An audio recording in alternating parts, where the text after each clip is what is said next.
नमस्कार, जनमत हरियाणा में आपका स्वागत है। मैं हूं कमल खान। एक नजर डालते हैं आज की प्रमुख खबरों पर। देंगे। और पहले जब उनकी सरकार थी उन्होंने कहा था कि देश की संपत्ति पर पहला अधिकार मुसलमानों का है। इसका मतलब ये संपत्ति इकट्ठी करके किसको बांटेंगे? जिनके ज्यादा बच्चे हैं उनको बांटेंगे। घुसपैठियों को बांटेंगे। क्या आपकी मेहनत की कमाई का पैसा घुसपैठियों को दिया जाएगा? आपको मंजूर है? ये कांग्रेस का मैनिफेस्टो कह रहा है कि वो माताओं बहनों का सोने का हिसाब करेंगे, उसकी जड़ती करेंगे, जानकारी लेंगे और फिर उस संपत्ति को बांट देंगे और उनको बांटेंगे जिनको मनमोहन सिंह जी की सरकार ने कहा था कि संपत्ति पर पहला अधिकार मुसलमानों का है। भाइयों बहनों, ये अर्बन नक्सल की सोच, मेरी माताओं बहनों, ये आपका मंगलसूत्र भी बचने नहीं देंगे, यहां तक जाएंगे। मैं कहने नरेंद्र मोदी पर सवाल उठा रही है। मैं आज कांग्रेस पार्टी को पूछना चाहता हूं, आपके घोषणा पत्र में सर्वे की बात है या नहीं है?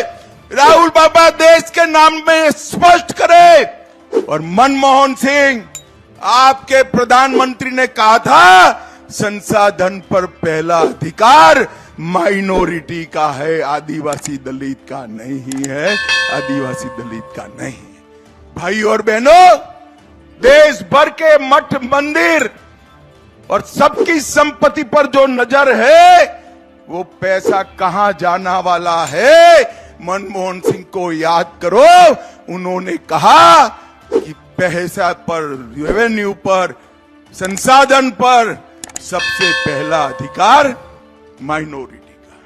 ये कांग्रेस पार्टी कहती है और हम कहते हैं संसाधन पर पहला अधिकार देश के गरीब का है, आदिवासी का है, दलित का है, पिछड़ा समाज का है। आपका दायित्व बनता है, आपका दायित्व बनता है। अगर आप विरासत का सम्मान करते हैं तो जिन लोगों ने राम और कृष्ण पर प्रश्न खड़े किए थे, आज उनको वोट के लिए तरसा दीजिए। एक भी वोट नहीं मिलेगा उनको। जिन्होंने विकास की योजनाओं के लिए आपको तरसाया था, जिन्होंने गंगा जल के लिए आपको तरसाया था, उनको वोट के लिए तरसा दीजिए। कह दीजिए भाई नहीं, जब आपको मौका मिला तब तो आपने कुछ किया नहीं। जब मौका मिला, ये माफिया और अपराधी को अपने गले का हार बना करके प्रदेश के व्यापारी और बेटी की सुरक्षा में सेंध लगा रहे थे ये लोग। कांग्रेस और सपा बसपा, देख रहे हैं ये सभी लोग माफिया की कब्र में जाकर के फतिया पड़ रहे हैं। इनको बोलो, इनको बोल दीजिए ये चुनाव से अच्छा वक्त नहीं। इनको बोलो कि जाओ, वोट तो कमल निशान को जाएगा। तुम लोगों को 5 साल की छुट्टी दे रहे हैं, फतिया पड़ो खूब। और इसीलिए हम लोग आए हैं आपसे कहने के लिए, बहनों और भाइयों, मोदी जी का तीसरा कार्यकाल भारत को आत्मनिर्भर भारत और विकसित भारत बनाएगा। विकसित भारत के लिए वोट भाजपा को चाहिए। आत्मनिर्भर भारत के लिए भाजपा को वोट चाहिए। हर नौजवान के चेहरे पर खुशहाली लाने के लिए, हर बेटी को सुरक्षा और स्वावलंबन के मार्ग पर आगे बढ़ाने के लिए, भारत को दुनिया की एक ताकत बनाने के लिए भारतीय जनता पार्टी को आपका आशीर्वाद चाहिए, आपका समर्थन चाहिए। राहुल गांधी जी ने, खड़गे साहब ने, सोनिया जी ने और बघेल साहब को यहां पर आपका उम्मीदवार बनाया है। आप सब भलीभांति जानते हो, कुछ महीने पहले विधानसभा के चुनाव में हम सरकार नहीं बना पाए, लेकिन बहुत कम अंतर से 1 या 1.5% वोट के अंतर से हम लोग रह गए थे। एक बार दोबारा हमें मौका मिला है। 26 तारीख को देश का चुनाव है, लोकसभा का चुनाव है। सोच समझ के हमें अपने मत का प्रयोग करना है। अभी विस्तार से आपको भूपेश जी और प्रियंका जी बताएंगे, लेकिन मैं तो आपसे निवेदन करने आया हूं। देश भर में आज बदलाव की लहर है। 10 साल की रिपोर्ट कार्ड पर जनता जवाब मांग रही है। और कितना विधि की विडंबना है, 10 साल जो सत्ता में रहे, अब 5 साल और की गुहार कर रहे हैं। मतलब खुद के लिए तो 15 साल, और जो नौजवान बच्चे फौज में भर्ती होना चाहते हैं अग्निवीर की स्कीम लगाकर, उनको दे रहे 4 साल। खुद के लिए 15 साल, नौजवानों के लिए फौज में 4 साल, और अब बात करते हैं 2047 की। 10 साल में आपने किसान के लिए, मजदूर के लिए, नौजवान के लिए, महिला के लिए, पिछड़ों के लिए, दलित के लिए, आदिवासी के लिए क्या किया, वो आंकड़े देने को तैयार नहीं है। आज भी आरोप लगाते हैं, कभी नेहरू जी पर, कभी इंदिरा जी पर, कभी मनमोहन सिंह जी पर। अरे आपने 10 साल में प्रदेश और देश को क्या दिया, इसका जवाब देने को तैयार नहीं है। आज मैं आप सबसे आग्रह करने आया हूं, चंद दिन का समय बचा है। हम सबको अपने विवेक से 10 साल की तुलना करनी है। भाजपा का शासन, कांग्रेस का शासन। हमारी सरकार में हमने कानून बनाया, नरेगा का अधिकार बनाया सोनिया गांधी जी ने, 100 दिन का रोजगार। दुनिया में ऐसा कोई देश नहीं है जहां रोजगार का कानून हो। हम लोगों ने कानून बनाया। हमने शिक्षा का अधिकार दिया, चिकित्सा का अधिकार दिया, खाद्य सुरक्षा का अधिकार दिया, सूचना का अधिकार दिया। और भारतीय जनता पार्टी ने जीएसटी लागू करी, नोटबंदी कर दी, किसानों के खिलाफ तिल काने कानून बनाए।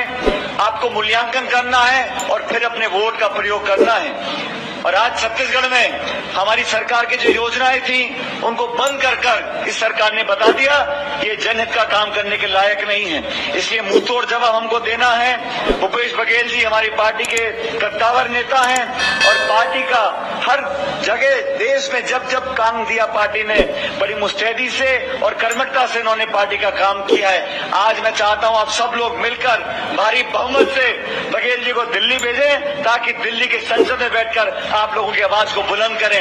और ये भाजपा के नारे जाति, बिरादरी, धर्म, गोत्र, भाषा, लिंग, इनसे ऊपर उठकर 140 साल पुरानी कांग्रेस पार्टी, जिसने सब कुछ त्याग कर बलिदान कर इस धरती को सींचा है, छत्तीसगढ़ के लोग अच्छी तरह जानते हैं कि कांग्रेस के लोग चाहते हैं, क्या करते हैं। इसलिए मेरा आपसे निवेदन, 26 तारीख को हाथ का बटन दबाकर भारी तादाद से, भारी बहुमत से भूपेश बघेल जी को जिताकर भेजें। बहुत बहुत धन्यवाद। इस पावन धरती पर पुनः प्रियंका जी का मैं स्वागत करता हूं। बहुत बहुत शुक्रिया। राम राम साहब।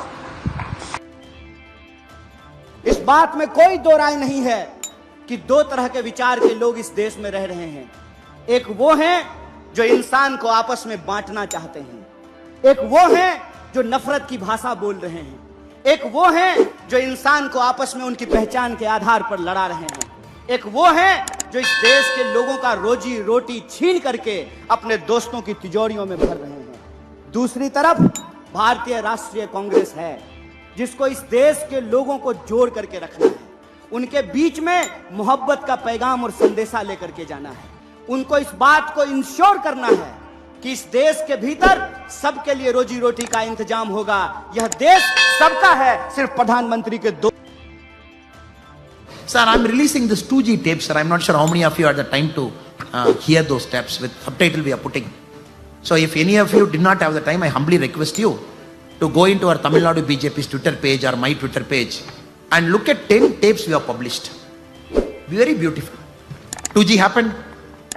CBI has to write Raja. T.R. Balu minister in the tape. T.R. Balu says, Raja, don't worry, I have spoken to CBI director, don't worry. And tomorrow they are coming to my home. I have told them what to do. Ab chinta mat karo. 2G tape. The next day, CBI fellow asks, should we come and write today? Is it a good time to write in Tamil Nadu today? When the CM secretary says, don't come today, don't come today. Come tomorrow. Then they say, why tomorrow? Because tomorrow the fishermen are doing a protest. If you come and write tomorrow, our boss, meaning Kalaignar Karunanidhi, is saying that we will ask the news media to cover the fisherman protest and not the 2G right, so that this will go. Then they say, okay, we'll come tomorrow, don't worry. All 10 tapes, if you listen, your blood will boil. How the country was run from 2004 to 14, when the Prime Minister was not powerful enough, to question somebody in the cabinet. You just look at all the tapes, sir. Do India needs to go back to the same era where people can come? I have 30 MPs, I have 20 MPs, I have 25 MP. All of us will sit together and I will take care of CBI director, you take care of income tax commissioner, you take care of income tax board. Do the country has to go back to that era? तो ये थी आज की प्रमुख खबरें। फिर मिलते हैं कल। नमस्कार। हरियाणा की हर राजनीतिक खबर के विश्लेषण के लिए हमारे चैनल जनमत हरियाणा को लाइक, शेयर और सब्सक्राइब करना ना भूलें। साथ ही बेल आइकन को भी प्रेस कर लें ताकि हर वीडियो की अपडेट आप तक पहुंचती रहे।